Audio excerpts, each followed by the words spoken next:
ഹരി ഓം. എല്ലാവർക്കും നമസ്കാരം. ശാസ്ത്രകാരൻ ഇതൊക്കെ പറയുമ്പം അദ്ദേഹം എന്ത് ധൈര്യത്തിൽ പറഞ്ഞു? വിശ്വം ദർപ്പണ ദൃശ്യമാന നഗരീ തുല്യം നിജാന്തർഗതം പശ്യന്നാത്മനി മായയാ ബഹിരിവോത് ബോധം യഥാ നിദ്രയാ. ഇതൊക്കെ ധൈര്യത്തിലുള്ള പറച്ചില. വിശ്വം പശ്യതി ദർപ്പണ ദൃശ്യമാന നഗരീ തുല്യം നിജ അന്തർഗതം. എടോ, ഈ വിശ്വം ഇങ്ങനെ കാണുന്നതുണ്ടല്ലോ, കണ്ണാടിയിൽ, ബാർബറുടെ കണ്ണാടിയിൽ കാണുന്ന ഒരു എന്താ പറയുക, റോട്ടിലൂടെ പോകുന്ന വാഹനങ്ങൾ കണ്ണാടിയിൽ പ്രതിബിംബിക്കുന്നത് പോലെ നിജ അന്തർഗതം, നിൻ്റെ ഉള്ളിലാണ് ഈ വിശ്വം. ആധുനിക ശാസ്ത്രം പറയുന്നുവല്ലോ,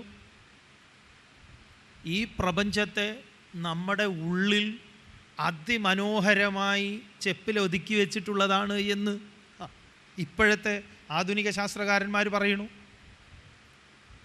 നമ്മുടെ ഓരോ കോശങ്ങൾക്കകത്തും ഇരിക്കുന്നതാണ് ഈ പുറത്ത് കാണുന്നത് എന്ന്. സാധനം പുറത്തല്ല, അകത്താണ് എന്ന്. അപ്പം ഇത് അന്ന് പറഞ്ഞ് എന്ത് ഭൂമി കറങ്ങണമെന്ന് പറഞ്ഞ ആളെ പിടിച്ച് അകത്താക്കിയ എന്താ പറയുക, മതമാണ്. ശാസ്ത്രവും മതവും തമ്മിലുള്ള ബന്ധം അതായിരുന്നു. ഇവിടെ അതല്ല. അതുകൊണ്ടാണ് അവരൊക്കെ ആരാധിക്കുന്നത്. അപ്പം സർവാശ്രമ നമസ്കൃതനായിരിക്കുന്ന ഗൃഹസ്ഥാശ്രമത്തിൻ്റെ ഉദാത്ത മാതൃകയായിട്ടുള്ള ഋഷഭദേവൻ സന്തതികളെ സൃഷ്ടിച്ചിട്ട് അവർക്ക് ഉപദേശം നൽകുന്നുണ്ട്. അതിഗംഭീരാണ് ഋഷഭോപദേശം, ഋഷഭോപാഖ്യാനം ഭാഗവതത്തിൽ.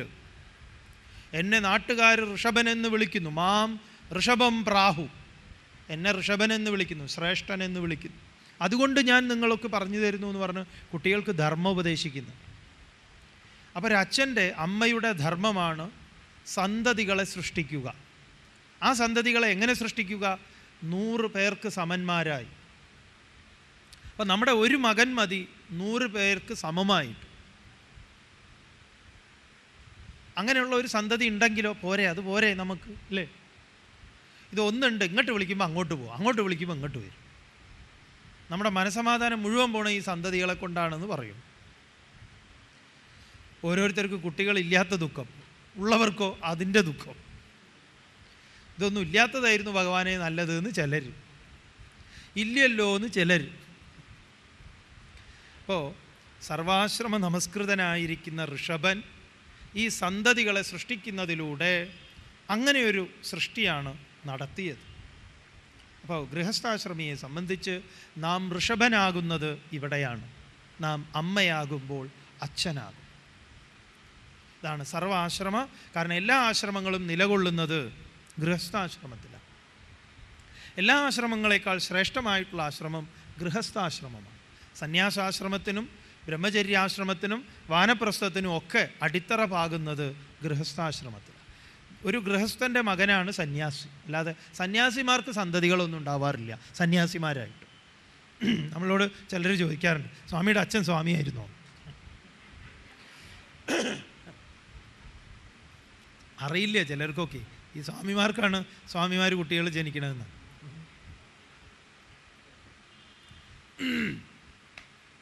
അപ്പോൾ അഷ്ടമേ മേരുദേവ്യാം തു നാഭേർജാത ഉരുക്രമ ദർശയൻ വർമ്മ ധീരാണാം വർമ്മ. ധീരന്മാരുടെ മാർഗമാണ് ഗൃഹസ്ഥാശ്രമം. ഇതൊക്കെ പഠിക്കാതെയാണ് പലരും ഗൃഹസ്ഥാശ്രമികളെ അധിക്ഷേപിക്കുന്നത്. നിങ്ങളൊക്കെ ഈ ഭാര്യ കുട്ടികൾ എന്നൊക്കെ പറഞ്ഞ് ഇങ്ങനെ അതും കെട്ടിപ്പിടിച്ച് കഴിഞ്ഞോളൂ, ഇതിലേക്കൊന്നും വരണ്ട എന്നൊക്കെ പറഞ്ഞ് ഗൃഹസ്ഥാശ്രമികളെ അടച്ചാക്ഷേപിക്കുന്ന വിവരദോഷികളുണ്ട്. അവരൊക്കെ ഈ വരി മനസ്സിലാക്കണം. സർവാശ്രമ നമസ്കൃതമായിരിക്കുന്ന ഏറ്റവും ശ്രേഷ്ഠവും ധന്യവുമായിരിക്കുന്ന ആശ്രമമാണ് ഗൃഹസ്ഥാശ്രമം. അതിലേറ്റവും ഉദാത്തമായ കർമ്മമാണ് സന്തതികൾക്ക് ജന്മം നൽകൽ. മോശപ്പെട്ടതൊന്നുമല്ല.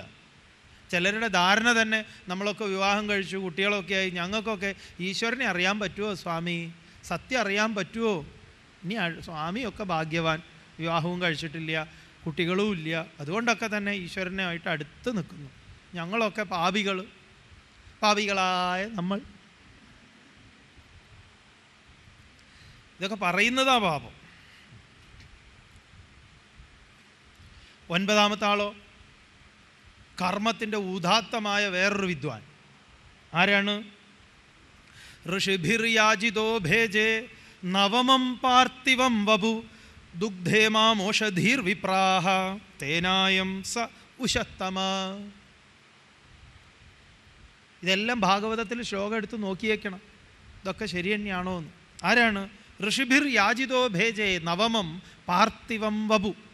9ാമത് പാർത്ഥിവം പൃഥുവായി ഭഗവാൻ അവതരിച്ചു. അതിഗംഭീരമായിട്ടുള്ള അവതാരമാണ്. കഥ എന്ന് പറഞ്ഞു കഴിഞ്ഞാൽ ഇത്രയും ശുദ്ധ മണ്ടത്തരം ദുനിയാവിൽ കേൾക്കൂല. കഥാരൂപത്തിൽ അക്ഷരം പ്രതി അനുസരിച്ച് നിങ്ങൾ മനസ്സിലാക്കി വെച്ചാൽ എന്താ കഥ? ഇവിടെ പറയുന്നു, ഋഷിഭിർ യാജിതോ, ഋഷിമാരുടെ പ്രാർത്ഥനയിൽ നിന്നാണ് ഈ കുട്ടി ഉണ്ടായത്. എന്തായിരുന്നു? വേനൻ എന്ന് പറഞ്ഞൊരു വിദ്വാനുണ്ട്, മഹാകൊള്ളരുതാത്തവൻ. രാജ്യം നശിപ്പിച്ച് നശിപ്പിച്ച് നശിപ്പിച്ച് നശിപ്പിച്ച് ഇനി അങ്ങോട്ട് നശിപ്പിക്കാനില്ലാത്ത വിധത്തിൽ രാജ്യഭരണം നടത്തിയിരുന്ന ഒരാളുടെ പേരാണ് വേനൻ.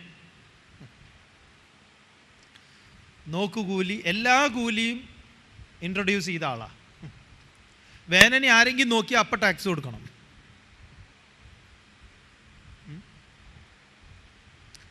ഇനി അങ്ങോട്ട് പിരിവ് നടത്താനില്ല. അങ്ങനെ ഇരിക്കുമ്പോഴാണ് നാടിങ്ങനെ കുട്ടിച്ചോറായിക്കൊണ്ടിരിക്കുന്നു. ഋഷിമാർ വിചാരിച്ചു ഇവനെ ഒന്ന് ഉപദേശിക്കാം, എന്നാലെങ്കിലും ഇവൻ നേരെയാവുമല്ലോ. അങ്ങനെ ഋഷിമാർ ഇവൻ്റെ അടുത്ത് എന്ന് ഉപദേശിച്ചു, വേന ഇങ്ങനെയൊന്നും ആയാൽ ശരിയാവില്ല എന്ന് പറയാൻ പുറപ്പെടുമ്പോഴേക്കും ഋഷിമാരോട് വേനൻ അങ്ങോട്ട് പറഞ്ഞു, നിങ്ങളെ കുറേ കാലമായിട്ട് ഞാൻ നോക്കി നടക്കുക, കാരണം ഇവർ ടാക്സ് ഒന്നും കൊടുക്കുന്നില്ല. ഈ വേനൻ്റെ അക്ഷരം പ്രതി പ്രതിനിധികളായിട്ട് കുറേ ആൾക്കാർ ഇപ്പോഴും സജീവമാണ് ഇവിടെ നമ്മുടെ നാട്ടിൽ. ഈ വേനൻ പറയുന്നതൊക്കെ പറഞ്ഞാൽ നിങ്ങൾ പറയും, എന്തിനാ സ്വാമി ഇങ്ങനെയൊക്കെ പറയണത്? പറഞ്ഞത് പോലും പറയാൻ പറ്റില്ല. എന്താ വേനൻ പറയണതെന്നറിയോ? അല്ല, നിങ്ങൾ ഈ ഭഗവാനെ പൂജിക്കണം എന്നൊക്കെ പറഞ്ഞ് നിങ്ങളിങ്ങനെ ആളുകളെ വഴിതെറ്റിക്കുന്നുവല്ലോ. നിങ്ങളോട് ആരാ പറഞ്ഞത് ഭഗവാനെയാണ് പൂജിക്കേണ്ടതെന്ന്? നിങ്ങൾ എന്നെ പൂജിക്കൂ, ഞാനല്ലേ ഈ നാട്ടിൻ്റെ ആള്, ഞാനല്ലേ നിങ്ങൾക്ക് വീട് വെച്ച് തരുന്നത്, അല്ലെങ്കിൽ വീട് തരുന്നത് ഞാനല്ലേ ഇതിൻ്റെ ആള്. അതുകൊണ്ട് എൻ്റെ ഫോട്ടോ പൂജിക്കാൻ ധന്യ വേനം പറയണം. ഭഗവാൻ എന്ന് പറഞ്ഞാൽ ഞാനാ. അതുകൊണ്ട് ഇനി മുതൽ നിങ്ങൾ വേണ്ടത് എന്നെക്കുറിച്ച് സ്തുതിക്കുക. ഓം വേന ഐശ്വര്യൈ നമ എന്ന് പറയുക.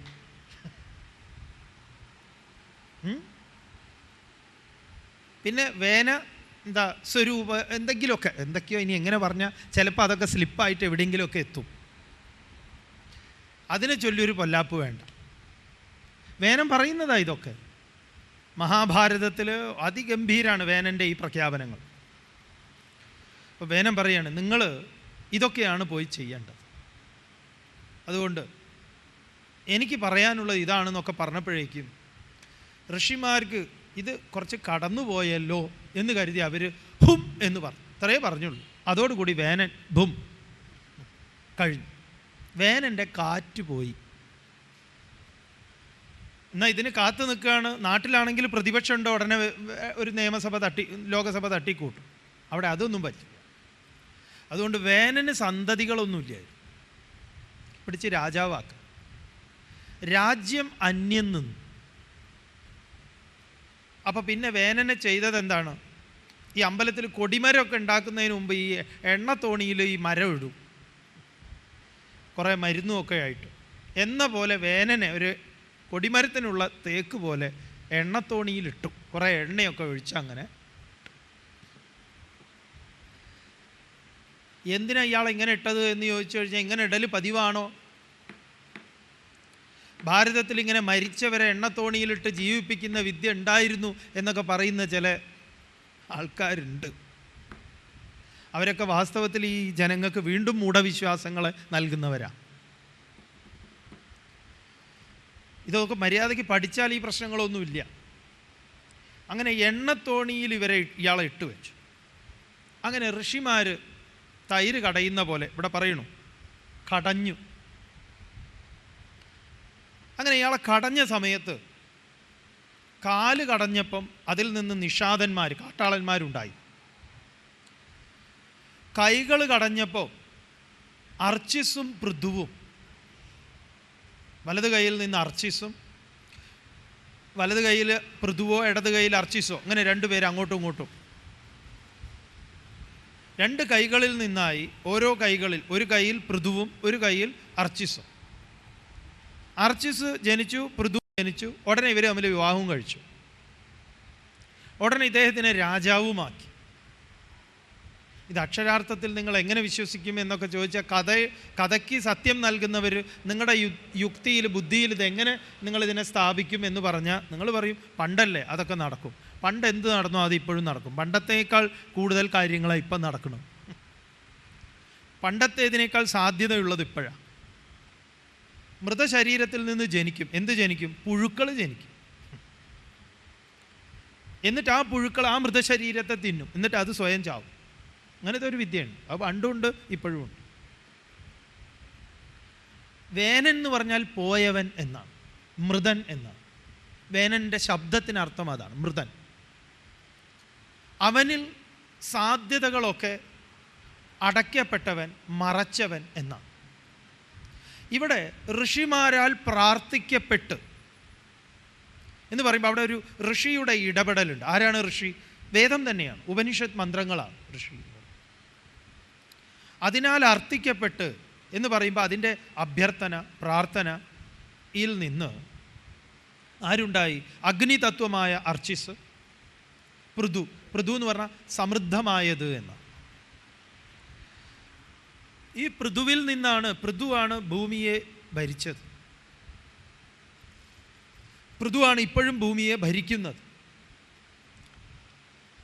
അങ്ങനെ പൃഥുവിനാൽ ഭരിക്കപ്പെട്ടത് കൊണ്ടാണ് ഭൂമിക്ക് പൃഥ്വി എന്ന പേര് വന്നത്. ഭൂമി നൽകിയതാണ്.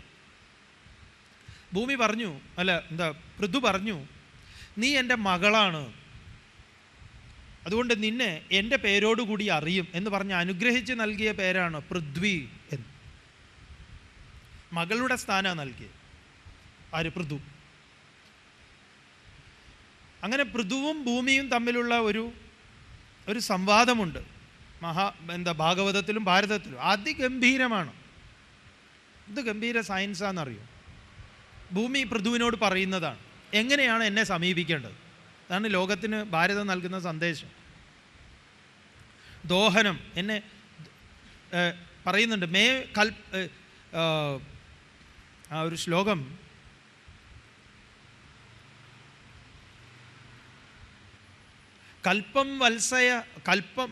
വത്സം കൽപ്പയ ഹേ വീര എന്ന് പറഞ്ഞുകൊണ്ട് ആ ശ്ലോകം തുടങ്ങുന്നു. മാം, എനിക്ക് വത്സം, കുട്ടിയെ കൽപ്പിച്ചാൽ, അല്ലയോ ധീരനായിട്ടുള്ളവനെ, എനിക്കൊരു കുട്ടിയെ സങ്കല്പിച്ച് ആ കുട്ടിയെ മുന്നിൽ നിർത്തിയിട്ട് ഒരു പശു എങ്ങനെയാണോ അകിടിൽ പാൽ ചുരത്തി കൊടുക്കുന്നത് അതുപോലെ ഞാൻ നിങ്ങൾക്ക് വേണ്ടത് തരാം. എന്താ വേണ്ടത്? എൻ്റെ മുന്നിൽ ഒരു കുട്ടി വേണം, ഒരു കറവക്കാരൻ വേണം, പാത്രം വേണം. ഇത്രയും ഭൂമി പൃഥുവിനോട് ആവശ്യപ്പെടുന്നു. അപ്പോൾ എന്നെ അമ്മയോടെന്ന പോലെ, അമ്മയെ സമീപിക്കുന്നത് പോലെ എൻ്റെ മുന്നിലേക്ക് വരിക. അപ്പം ഞാൻ മകൻ എന്ന പോലെ, മകൾ എന്ന പോലെ അവർക്ക് വേണ്ടുന്നത് ഞാൻ ചുരത്തി കൊടുക്കാം എന്ന് പറഞ്ഞ് ഭൂമി ചുരത്തിക്കൊടുത്ത ദോഹന പ്രക്രിയയിലൂടെ ഭൂമി നമുക്ക് നൽകിയ സമ്പത്തിനെ കുറിച്ച് ഭാഗവതം പറയുന്നത് കേട്ടാൽ നിങ്ങൾ അത്ഭുതപ്പെട്ടു പോകും. കാരണം നമ്മൾക്ക് ഭാഗവതത്തിൽ ഏറ്റവും പ്രിയപ്പെട്ടത് എന്താണെന്നറിയോ? കൃഷ്ണൻ്റെ ആ കല്യാണത്തിന് അണിഞ്ഞൊരുങ്ങി പോവുക, പിന്നെ പറ്റിയാൽ ഇത് ആയിട്ട് ചെല്ലുക. ഇങ്ങനെയുള്ള നമ്മുടെ ബുദ്ധിയെ അങ്ങനെ നമ്മുടെ സംസ്കാരത്തെക്കുറിച്ചും നമ്മുടെ ഈ പ്രപഞ്ച വീക്ഷണത്തിൽ ഭാഗവതം ശരിക്ക് കേട്ട് കഴിഞ്ഞാൽ ഭാഗവതത്തിൻ്റെ ധർമ്മം എന്താണെന്നറിയും. ഭാഗവതം എന്ന് പറഞ്ഞാൽ ഭഗവത് സംബന്ധിയായത് എന്നാണ്. ഈ പ്രപഞ്ചം ഈശ്വരൻ ഭാഗവതമാണ് എന്ന് ബോധ്യപ്പെടുത്തി തരുന്ന ഗ്രന്ഥമാണിത്. അതാണ് ഇതിൽ ഉണ്ടാക്കുന്നത്. പക്ഷെ അതിൽ നിന്ന് വളരെ ദൂരത്താണ് ഇപ്പോൾ. ഇപ്പോഴത്തെ ഭാഗവത സപ്താഹത്തിൽ മിക്കതും, നമ്മളെല്ലാവരെയും കുറ്റം പറയുകയല്ല, പക്ഷേ ഭൂരിപക്ഷവും അതിൻ്റെ ധർമ്മത്തിൽ നിന്ന് വ്യതിചലിച്ചു പോയി എന്നുള്ളത്. അപ്പം അവിടെ പറയുന്ന ഇതൊക്കെ വളരെ പ്രധാനപ്പെട്ട അധ്യായങ്ങളാണത്. അപ്പം അതിൽ ഓരോന്നും ഭൂമി ചുരത്തി കൊടുത്ത അത് ഋഷീശ്വരന്മാർ ഛന്ദസ്സുകളെ ബുദ്ധിയിൽ കറന്നു എന്നാണ്. ഈ വേദത്തെ കറന്നെടുത്ത ഋഷീശ്വരന്മാർ, വേദം ഭൂമി നൽകിയതാണ്. അതുപോലെ ദേവന്മാർ കറന്ന മദ്യം, ദേവന്മാർ വളരെ വിശേഷപ്പെട്ട മദ്യം കറന്നെടുത്തു. ഭൂമിയാണ് മദ്യം തന്നത്. ഏത് 69 ആണെങ്കിലും ഭൂമിയുടെയാണത്. വാറ്റാണെങ്കിലും ഏതും മദ്യം എന്ന് പറയുന്ന സാധനം സുരാപാൻ, അസുരന്മാരുടെ, സോമരസം ദേവന്മാരുടെ. കൂടിയ കേസ് സോമരസം ഭൂമിയുടെ. പിന്നെയോ ദേവന്മാരിങ്ങനെ മുന്തിയ സാധനം കറന്നപ്പം അസുരന്മാർ അവർ സ്വർണ്ണപാത്രത്തിലാണ് കറന്നത്. അതിൻ്റെ ബോട്ടലിനൊക്കെ വ്യത്യാസം ഉണ്ടാവും. ചിലരൊക്കെ ബോട്ടിൽ തന്നെ വീട്ടിലിങ്ങനെ കാഴ്ചയിൽ വയ്ക്കും. അതിൻ്റെ ഉള്ളിലൊന്നും ഇല്ലെങ്കിലും ചുക്കുവെള്ളമൊക്കെ നിറച്ച് വേണമെങ്കിൽ വെക്കും. അസുരന്മാരുടെ അതിൻ്റെ ബോട്ടിലൊക്കെ കണ്ടു കഴിഞ്ഞാൽ വലിയ കാര്യമൊന്നുമില്ല. ബോട്ടിലല്ല, അത് പുറത്ത് വെച്ചാൽ അപ്പം കത്തിപ്പോവും, അങ്ങനത്തെയാണ്. അപ്പം ഈ അസുരന്മാർ ഇരുമ്പ് പാത്രത്തിൽ അവരുടേതായിട്ടുള്ള മദ്യം കറന്നു എന്നാണ്. ചുരുക്കി പറഞ്ഞാൽ എന്തൊക്കെ ഈ ഭൂമിയിലുണ്ടോ അതെല്ലാം ഓരോരുത്തർ കറന്നെടുത്തതാണ് ഈ പ്രപഞ്ചത്തിലുള്ളത്. പർവ്വതങ്ങൾ എന്തിനാണ് കറന്നത് എന്നറിയോ? മിനറൽസിനെ, ധാതുക്കളെ. എന്നാലോചിച്ച് നോക്കൂ.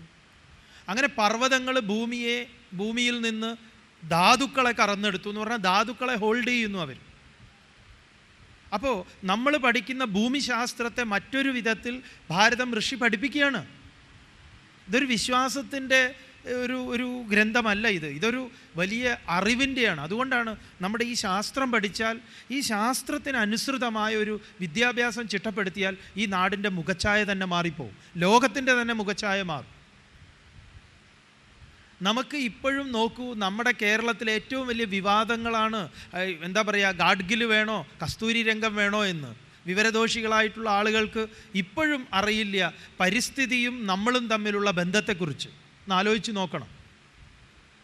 അതൊക്കെ ഇതിൻ്റെ ഈ വിദ്യാഭ്യാസത്തിൻ്റെ കുഴപ്പമാണ്. ഇങ്ങനെ ഓരോന്നും, വൃക്ഷങ്ങൾ രസങ്ങളെ കറന്നു, നാഗങ്ങൾ അതിൻ്റെ വിഷത്തെ കറന്നു, പശുക്കൾ പുല്ലിനെ കറന്നെടുത്തു, ഈ കാടിനെ പാത്രമാക്കിക്കൊണ്ട് പുല്ലിനെ അവർ ഭൂമിയിൽ നിന്ന് അപ്പോൾ ഇവരുടെയൊക്കെ അന്നത്തെ ഭൂമി അവർക്കൊക്കെ ഇങ്ങനെ നൽകി. അങ്ങനെ പൃഥുവിനോട് പറഞ്ഞു, ഭൂമി എൻ്റെ ഈ ഉയർന്നു നിൽക്കുന്ന സ്ഥലങ്ങളൊക്കെ വെള്ളം വീണാൽ താഴ്ന്നു പോയി എന്താ പറയുക, അതിലേക്ക് നേരിട്ട് കിട്ടില്ല. അതുകൊണ്ട് അതിനെയൊക്കെ സമമാക്കൂ. അങ്ങനെ പൃഥു അതിനെ സമമാക്കിയിട്ട് കൃഷി ചെയ്തു. ഗ്രാമങ്ങൾ, പട്ടണങ്ങൾ ഇങ്ങനെയൊക്കെ വെച്ചു. പൃഥുവിന് മുൻപ് ഇത്തരം സങ്കല്പങ്ങളില്ലായിരുന്നു എന്ന് ഭാഗവതവും പറയും. അപ്പോൾ പൃഥുവാണ് ടൗൺഷിപ്പ് ഉണ്ടാക്കിയത്. ഇങ്ങനെ ഗോശാലകളും അതും ഇതുമൊക്കെ ഉണ്ടാക്കി. ആരാണ് പൃഥു? അതാണ് ഇനി ചർച്ച ചെയ്യേണ്ടത്. അപ്പോൾ പൃഥുവിൻ്റെ ചരിതം വളരെ കേമാണ് ഭാഗവതത്തിൽ. അതേതോ ഒരു രാജാവിനെ സംബന്ധിക്കുന്നതല്ല, നമ്മുടെ ചരിതവും നമ്മുടെ ചരിത്രവുമാണ്. അപ്പോൾ എന്താണ് പൃഥു? കൈകളിൽ നിന്ന് ജാതമായവനാണ്. ഏത് കൈകളിൽ നിന്ന്? മൃതമായ കൈകളിൽ നിന്ന്. അപ്പം നമ്മളൊക്കെ വേനന്മാരാകുന്നത് ഒന്നും ചെയ്യാതിരിക്കുമ്പോഴാണ്.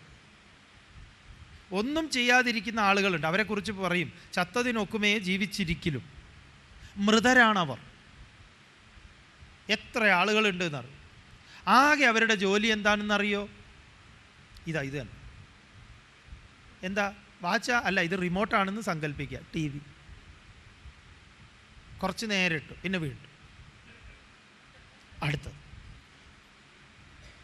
പിന്നെ ഫോൺ എടുത്തു, ഹലോ നീ എന്തെടുക്കുക, പിന്നെ ഇതും വെച്ചുകൊണ്ടായി ഇങ്ങനെ നടക്കും. പിന്നെ അതിൻ്റെ ഇടയിൽ ഇതല്ലാതെ എന്തെങ്കിലും ഒന്ന് ചെയ്യുന്നുണ്ടോ? ആ വീട്ടിലെ കർട്ടൻ കിടക്കുന്ന കണ്ട ഏകദേശം നമ്മളെപ്പോലെ. എങ്ങനെ ആ കമ്പി അതൊന്ന് പൊക്കി അതിലേക്കൊന്ന് ഇട്ടാൽ അത് നേരെ നിൽക്കും, എന്നാലും ചെയ്യുന്നില്ല. കഴിഞ്ഞ കൊല്ലം വന്നപ്പോഴും അതേപോലെ ഉണ്ട്, ഇപ്പോഴും ഉണ്ട് അതേപോലെ. ഇത് സ്വാമി ബോംബെയിലെ കാര്യമാണോ? അല്ലല്ല.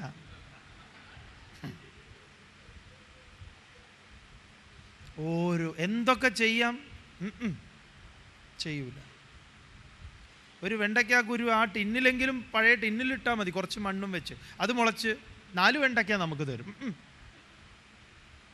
നാട്ടിലൊക്കെ കണ്ടിട്ടുണ്ടോ? ആനയെ കുളിപ്പിക്കുന്ന മണിക്കൂർ കണക്കിന് ചെറുപ്പക്കാരിങ്ങനെ നോക്കി നിൽക്കുക. എന്തൊരു എന്താ പറയുക, ക്രിയേറ്റിവിറ്റിയാണ്. ഇങ്ങനെ ആസ്വദിക്കാൻ നമുക്ക്. പക്ഷെ ഇതൊക്കെ വേണ്ടാന്ന് വെച്ച് ഇങ്ങനെ കാണുന്നത്. ഇങ്ങനെ വെറുതെ ഇരിക്കുന്ന, അലസനും മൂഢനുമായി കഴിയുന്ന ആളുകളാണ് വേനന്മാർ, പോയവർ. അതൊരു രാജാവും കൂടെ അങ്ങനെ ആയി കഴിഞ്ഞാലോ? രാജ്യം ഭരിക്കുന്നവൻ വേനനായാൽ ഇല്ലേ, ഒന്നും പറയില്ല, ഒന്നും ചെയ്യില്ല എന്നൊക്കെ വന്നാൽ.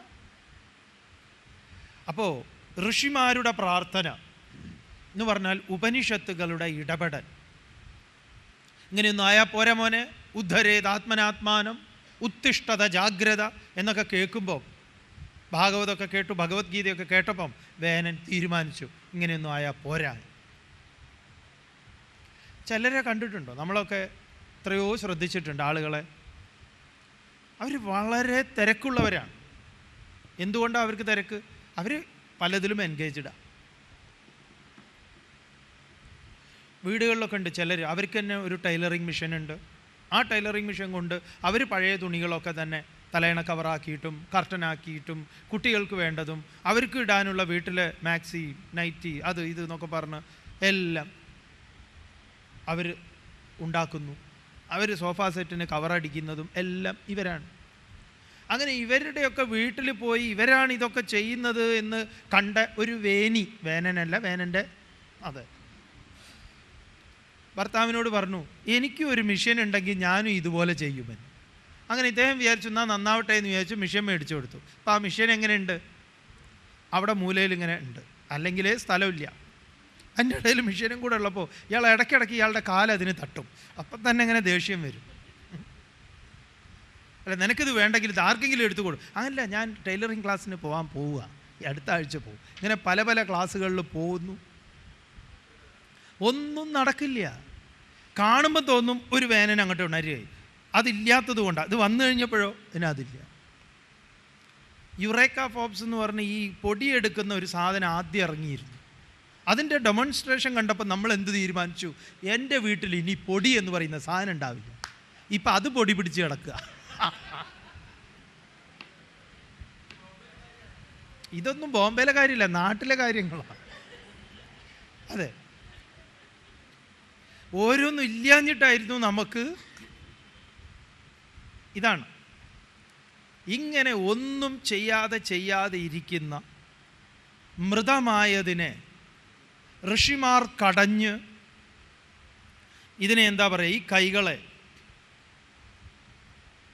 നമ്മുടെ കരങ്ങളാണ് ഈ കാണുന്ന സൗഭാഗ്യങ്ങളെല്ലാം. ഈ കാണുന്ന മെട്രോ, നമ്മുടെ ഭാരതത്തിൻ്റെ അഭിമാനമായിട്ടുള്ള കൊങ്കൺ, ആ ശ്രീധരൻ ആരാണ്? പൃഥുവാണ്. ഇപ്പം നാട്ടിൽ എന്തുകൊണ്ട് അദ്ദേഹം തന്നെ വേണമെന്ന് പറഞ്ഞു? പൃഥുവാണ് ആൾ. കൈകൾ ശുദ്ധമാണ്, സാധ്യതകളെ ആവിഷ്കരിച്ച ആളാണ്. അങ്ങനെ സാധ്യതകളെ ആവിഷ്കരിക്കുന്നവരുണ്ട്.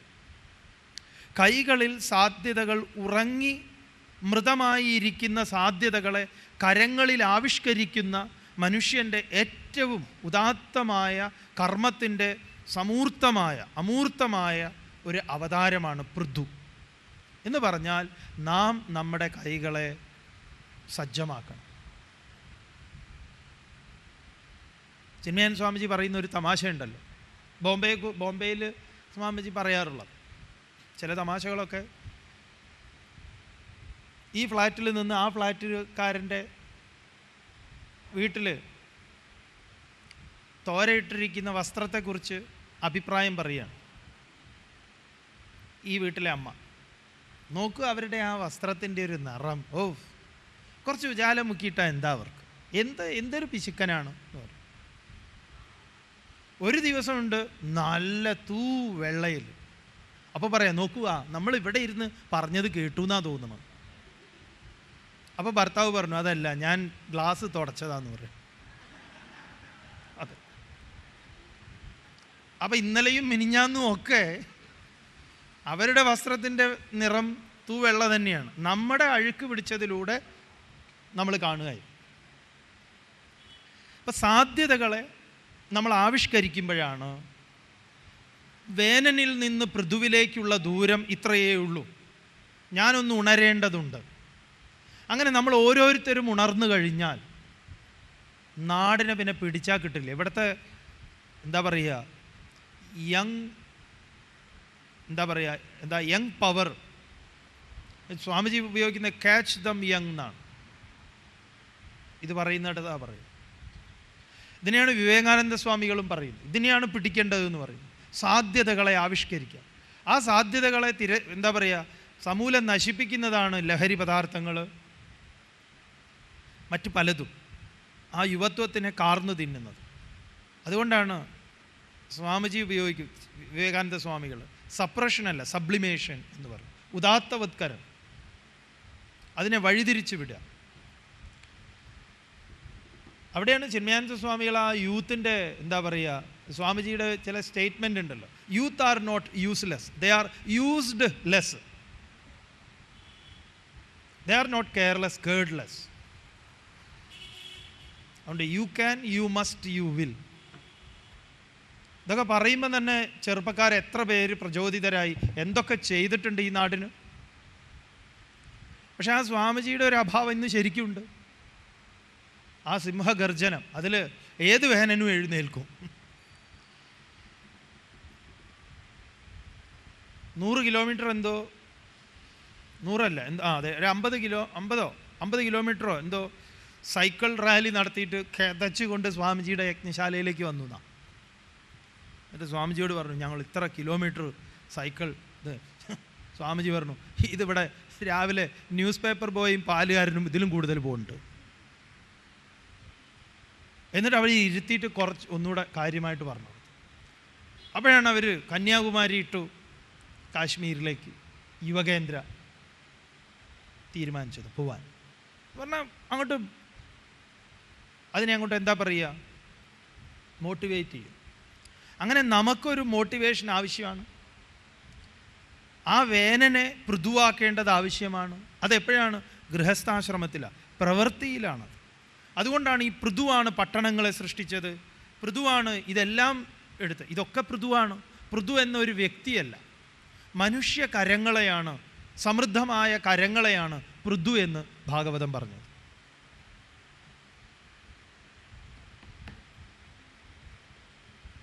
അടുത്തതോ നാളെ പറയാം. ഇങ്ങനെയാണ് അവതാരങ്ങൾ. അല്ലാതെ പണ്ടാരോ എണ്ണത്തോണി കിടന്ന കഥയല്ല ഇത്.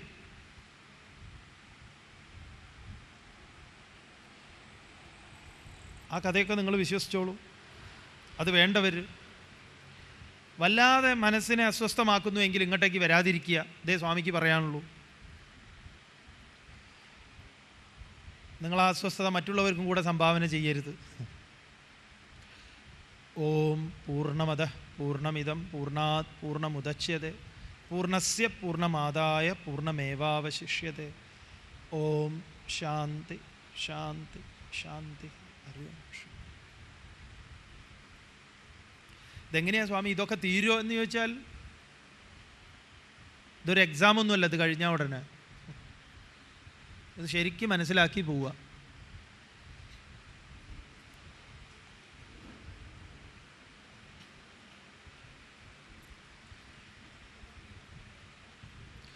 സംശയമൊന്നുമില്ലല്ലോ. എന്താ 5 മിനിറ്റ് ഉണ്ടോ? സംശയം പറഞ്ഞോളൂ. സനകാദി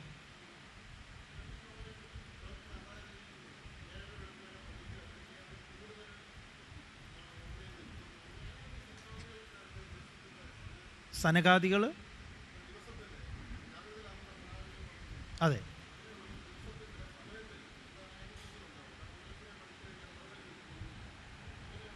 അല്ല, ഈ സനകാദികൾ ഉണർന്നിരിക്കുന്ന അവസ്ഥ എന്ന് പറയുമ്പം, ഇപ്പോൾ നമ്മൾ രാവിലെ എഴുന്നേൽക്കുന്നു. രാവിലെ എഴുന്നേറ്റ് കഴിഞ്ഞാൽ നമ്മൾ ഇപ്പോൾ തലേന്ന് രാത്രി, ഇപ്പോൾ നാളെ ഞായറാഴ്ചയാണ്, തലേന്ന് നമ്മുടെ താമസിക്കുന്ന ഫ്ലാറ്റിൽ നിന്ന് ഒരു നോട്ടീസ് വന്നിരുന്നു എല്ലാവർക്കും. നാളെ ലിഫ്റ്റ് ഇതുണ്ട്, മെയിൻ്റനൻസ് ഉണ്ട്, അതുകൊണ്ട് ലിഫ്റ്റ് വർക്ക് ചെയ്യില്ല. അപ്പോൾ ഇത് നമ്മൾ ലിഫ്റ്റ് വർക്ക് ചെയ്യില്ല എന്ന് നമുക്ക് ഈ നോട്ടീസ് കിട്ടുമ്പം തന്നെ നാളെ ഇത്ര മുതൽ ഇത്ര മണി വരെ ലിഫ്റ്റ് വർക്ക് ചെയ്യില്ല, ഇതിൻ്റെ ഇതുണ്ട്. ആ സമയത്ത് നമുക്ക് എന്തെങ്കിലും, ഇപ്പം നമ്മൾ ആലോചിച്ചിരുന്നത് നമ്മുടെ വീട്ടിലെ TV റിപ്പയർ ചെയ്യാനുണ്ട്, അല്ലെങ്കിൽ എന്തെങ്കിലും സാധനം രാവിലെ ഇന്ന ആളാണ് വരാമെന്ന് പറഞ്ഞിട്ടുണ്ട്, അത് കൊണ്ടുപോകേണ്ട സമയം ഇതാണല്ലോ, അപ്പോൾ ഇന്നതുണ്ടല്ലോ. അപ്പോൾ അങ്ങനെ നമുക്ക് കണക്ട് ചെയ്തിട്ട് അതിൽ തീരുമാനം എടുക്കുന്ന ഒരു ഉള്ളിലിരിക്കുന്ന ഒരു സംവിധാന ക്രമമുണ്ടല്ലോ. മനസ്സിലാവുന്നുണ്ടോ പറയുന്നത്? ഇതൊക്കെ സനകാദിയാണ്. അതുപോലെ റോഡ് നാളെ മുതൽ ഇത് നോ എൻട്രിയാണ്, ഇതിപ്പോൾ പുതിയതായിട്ട് നോ എൻട്രിയാണ്, അറിയാതെ നമ്മൾ വീണ്ടും പോകുന്നതൊക്കെ ഇതിൻ്റെ ഇത് ഇവരുള്ളിൽ മര്യാദയ്ക്ക് പ്രവർത്തിക്കാത്തതാണ്. അതെപ്പോഴും വളരെ അലേർട്ടായി നിൽക്കുമ്പോൾ അതാണ് നമ്മുടെ ഈ തീരുമാനങ്ങൾ എപ്പോഴും എടുപ്പിക്കുന്നതൊക്കെ ഇവരാണ്, മനസ്സല്ല, ബുദ്ധിയാണ്. ബുദ്ധിപൂർവമായ തീരുമാനങ്ങളിലാണ് സനകാദികൾ പ്രവർത്തിക്കുന്നത്. അതെവിടെയും ഒന്നിലും പോയി സമർപ്പിക്കാത്തതാണ്, വസ്തുനിഷ്ഠമായി കാര്യങ്ങളെ പഠിക്കുന്നതാണ്, നിഷ്പക്ഷമാണത്. എന്തു അറിയുന്നതിൽ അവരാണുള്ളത്, ഏതിനെക്കുറിച്ച് പഠിക്കുമ്പോൾ. ഇപ്പം നിങ്ങളൊരു പുതിയ സ്ഥലത്തേക്ക് പോകുന്നു, ആദ്യമായിട്ട് നമ്മൾ വിദേശയാത്ര ചെയ്യുകയാണ്. ആദ്യമായിട്ട് വിദേശയാത്ര ചെയ്യുമ്പോൾ നമ്മളൊരു വിദേശയാത്ര ചെയ്ത ഒരാളോട് ചോദിക്കുന്നു, എന്തൊക്കെയാണ് വിദേശയാത്രയിൽ ആവശ്യമായിട്ടുള്ളത്. ഒരു പേന പോലും നമ്മൾ എടുക്കാതെയാണ് പോകുന്നത്. ആ ഇമിഗ്രേഷനിൽ എംബാർക്കേഷൻ കാർഡ് ഫില്ലപ്പ് ചെയ്ത് കൊടുക്കേണ്ടത് വല്ലവരുടെയും പേനയ്ക്ക് വേണ്ടി കാത്തിരിക്കുന്നതൊക്കെ സനകാദി ഇല്ലാത്തത് കൊണ്ടാണ്. അപ്പോൾ അവിടെയൊക്കെ നമ്മൾ ഓരോ സാധനങ്ങളും എവിടെ വെക്കണം, ചിലപ്പോൾ നമുക്ക് അത്യാവശ്യമുള്ളൊരു സാധനം, പലരും അങ്ങനെയാണല്ലോ, ഈ ആവശ്യത്തിനുള്ള സാധനം പെട്ടിയുടെ എവിടെയെങ്കിലും ഉണ്ടാവും, അത് ഉടനെ എടുക്കാൻ പാകത്തിനായിരിക്കില്ല. കറണ്ട് പോകുമ്പോൾ വീട്ടിൽ ടോർച്ച് രാത്രി അന്വേഷിക്കുന്നത് പോലെ ഓരോരുത്തരും അന്വേഷിക്കാൻ തുടങ്ങും, ടോർച്ച് എവിടെ, അതുതന്നെയാണ് ഞാനും ചോദിക്കുന്നത്. ഇവർ അങ്ങോട്ടും ഇങ്ങോട്ടും ചോദിച്ചുകൊണ്ട് മുട്ടി നടക്കും പണ്ട്. ഇപ്പോൾ പിന്നെ മൊബൈലുള്ളതുകൊണ്ട് ഒന്ന് ഞെക്കിയാൽ അത് കിട്ടും. അത്യാവശ്യ സാധനം വീട്ടിൽ നിങ്ങൾ ഇന്ന് പോയിട്ട് സൂചി ഉണ്ടോ ഇവിടെ, സൂചിയോ ഇവിടെയോ, പിന്നെ ഇപ്പം തരയാൻ തുടങ്ങും. അപ്പോൾ സൂചി വെക്കുന്ന ഒരു സ്ഥലമുണ്ട്, അതെല്ലാവർക്കും അറിയാം. പണ്ടുള്ളവർ തുളസിത്തറയിലാണ് മഞ്ഞൾ നട്ടിരുന്നത്. എന്തിനാ നമുക്കിപ്പോഴും അറിയില്ല പലർക്കും. മഞ്ഞൾ എപ്പോഴും ഒരു ആൻറ്റിസെപ്റ്റിക് ആയിട്ടുള്ള സാധനമാണ്. പഴയ വീടുകളിൽ എപ്പോഴും തേള് ഇങ്ങനെയുള്ള ഈ കുത്തുന്ന പല സാധനങ്ങളും ഉണ്ട്. എപ്പോൾ വേണമെങ്കിലും നമ്മളെ ഇവന്മാർ അറ്റാക്ക് ചെയ്യാം. രാത്രിയാണെങ്കിലും പെട്ടെന്ന് പോയി എടുക്കാൻ പാകത്തിനാണ് തുളസിത്തറയിൽ മഞ്ഞൾ നട്ട്. അപ്പോൾ അതിലൊരു മഞ്ഞളുടെ ഒരു കഷ്ണം പൊട്ടിച്ച് അതിനെ ചാലിച്ച് അവിടെ ഇട്ട് കഴിഞ്ഞാൽ അതൊരു ആൻറ്റിസെപ്റ്റിക്കാണ്. അപ്പം ഇങ്ങനെയുള്ള സാധനങ്ങളൊക്കെ നമ്മൾ പണ്ടുള്ളവർ ഉപയോഗിച്ച്, എന്തിനാ ചരട് കെട്ടി നടന്നിരുന്നത് നമ്മൾ? അരയിലെ ചരട് എന്തിനാ? അരയിലെ ചരട് ശരിക്കും പറഞ്ഞാൽ സ്നേക്ക് ബെൽറ്റാണ്. നമ്മൾ വഴിയിൽ നടന്നു പോകുന്ന സമയത്ത് അഥവാ നമ്മളെ പാമ്പ് കടിച്ചാൽ ഉടനെ അരയിൽ നിന്ന് പൊട്ടിച്ചെടുത്തിട്ടാണ് കാലിൽ കെട്ടുക. അതൊരു ബെൽറ്റായിരുന്നു, അത് സേഫ്റ്റിക്കുള്ള ഒരു ഒന്നായിരുന്നു അത്. എന്ന പോലെ ഇതൊക്കെയാണ് നമ്മുടെ സനകാദികളുടെ പ്രവർത്തനങ്ങൾ. അപ്പോൾ വളരെ ജാഗ്രതയോടുകൂടിയുള്ള നമ്മുടെ ജീവിതത്തിൽ എപ്പോഴും ഇവർ വളരെ അലേർട്ടായിരിക്കും.